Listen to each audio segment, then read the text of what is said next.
Thanks for tuning in. The topic discussed today, as well as others, can be found in this week's copy of Fringe, out on Amazon and everywhere else ebooks are sold. This week has been a rough one. Life finds a way to do whatever it wants, regardless of your plans, and you just have to keep on. But enough about me. Let's dig deep into the cosmic soil between our ears and see just what grows from the Starseed.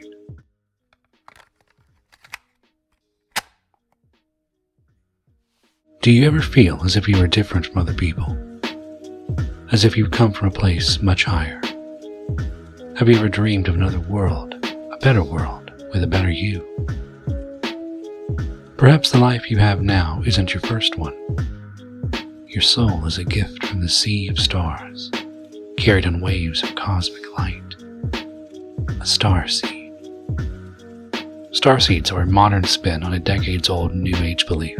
Those who think they are starseeds believe they are souls from a higher alien intelligence, who chose to come and be born into this life on Earth. Depending on what race of alien soul a starseed has determines their lineage. There is a whole classification system for characteristics. Agarthan seeds. Named for the fabled city of Agartha, located somewhere in the hollow earth, these people were believed to be once residents of that mysterious city of giants that possessed technology and scientific understanding far superior to the modern day. They feel it is their duty to help humanity safeguard the environment and reverse the effects of bad technology, such as nuclear and fossil fuels. Palladian seeds. Said to incarnate from beings from the Pleiades star system, located in the constellation of Taurus. Often called an old soul, someone wise beyond their years. Empathetic to those around them and frequently use art to convey a message, Palladians claim to be the most common starseeds among us today, and it said circles or geometric patterns are their birthmarks. Lightworker seeds. Lightworker starseeds are more metaphysical. They don't have a planet or species, but instead are the incarnation of a celestial frequency, one that focuses on spiritual liberation and awareness, spreading kindness and understanding. They are considered vital to what believers call the Ascension. The community agreed upon a dozen more types, and all share a common characteristic, a profound sense of loneliness and othering.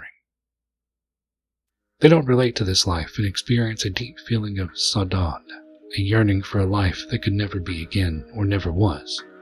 In the beginning, starseeds often suffer from depression and anxiety, alienation, and a lack of purpose. Then they are awakened. According to the community, awakening can come from any number of things. The most common trigger is encountering another starseed. Through a physical or telepathic gesture, this person triggers memories of the young seed's past life. These manifest as dreams from the alien soul inside them, and these messages guide them to their higher purpose in life. Awakening can also be caused by simply hearing about or looking up starseeds, and less commonly, through other New Age practices such as tarot cards or astrology. Once awakened, the new starseed realizes that they are here to help guide the people of Earth and help them achieve a higher state of being. All the suffering they experienced in this life was something they decided to take on in order to help others. They often speak of lowering and increasing frequency, not frequency as in sound, but more spiritual and mental. In this case, actions can cause humanity, as a whole or on an individual level, to lose or gain progress towards ascension. Ascension is the end goal for the starseeds on Earth. Only when they have finally cleansed the world from the negativity that has held humanity back from reaching a higher plane of consciousness can their mission be complete. At that point, humanity would ascend and be given new bodies in another dimension. As their purpose in life is revealed, many report that the memories become more like visions, real communication. They are visited by members of their race's leaders, a council they themselves were once a part of. These leaders check on the progress of the mission and offer guidance. Those who claim to have encountered these council members express a feeling of overwhelming love and support. Then there are the star families. As starseeds once had another life, they can sometimes visit and see members of that past incarnation's family. Some have reported having wives, husbands, and even children waiting for them to return once they complete their mission on Earth. One reported visiting their star father and having been moved to tears by the connection with him, a connection they hadn't felt before since they never knew their earthly father. On these worlds they are seen as martyrs, saviors of humanity, and lauded for choosing to be reborn into the suffering of the world and try to end it. Starseeds are, in essence, defined by that one core belief, that they chose to live here in this life and give up something much better in order to help others. At this point, it is important to look at the similarities between starseeds and the phenomenon of kinning. A term originating on the internet, kinning describes people who identify as various otherkin. Otherkin believe they are actually some variation of animal, such as wolves or cats, only trapped in a human body. This belief is not limited to real animals either, as many identify as dragons or other mythical beasts. A notable community, one that presents the best examples of this belief, are furries.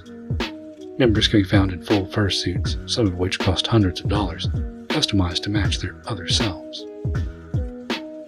Some otherkin also feel they are soul-bound with a fictional character, such as the protagonist of a video game or anime. They use the concept of alternate realities, or the multiverse, to explain how their souls can be shared with a character out of reality. They develop elaborate headcanons, detailed memories that come to them in dreams or visions. Most of these headcanons become more and more intricate, sometimes even incorporating little rituals that make the person feel more connected with their fictional other self. As mentioned, starseeds are just the latest spin on an old New Age practice that started in the 1930s with Simeon Davidovich Kurlin and an accident. Kurlin, a Soviet scientist, was working on photographic plates when he made a surprising discovery. He placed an object, sources aren't sure what, onto one of these plates and accidentally ran a high electrical current through it. He found that an image of the object had been burned onto the plate and that the image had a colored field around it. The first photograph of an aura. A machine was made to capture Kurlin's photography, and the New Age movement ran wild. Officially, the light captured around the object is coronal discharge, ionization of the air to the point where it breaks down and allows for conduction. However, with Kurlan photography, it was discovered that the color of the coronal discharge changed when used on people. From there, the colors were dubbed auras, and people began to give characteristics and traits to the different shades. This resulted in the Indigo Child movement of the early 2000s, where indigo auras were unique souls sent to Earth for a special purpose. It isn't hard to see the evolution from that to the starseed of today. Most lists even include indigo children as types of starseeds. We all search for meaning and comfort in this life. As long as it doesn't add to the sorrow of the world, who can say for sure what is true in this endless universe? We are all made of stardust in the end. Hey, thanks for listening. If you enjoyed my work and want to show some support, I deeply appreciate it. My books can be found on Amazon. I do have a Patreon as well as a Ko-Fi at Ari Brewster. You can find me in all the usual places. Links below. Make sure to like and subscribe. I'm out. I'm so broke. Yeah, I'm so broke. This dollar won't last. I'm in dire need of cash 'cause I'm so broke. I'm so broke. Yeah, I'm so broke. No food to eat. I'll sell pictures of my feet 'cause I'm so broke.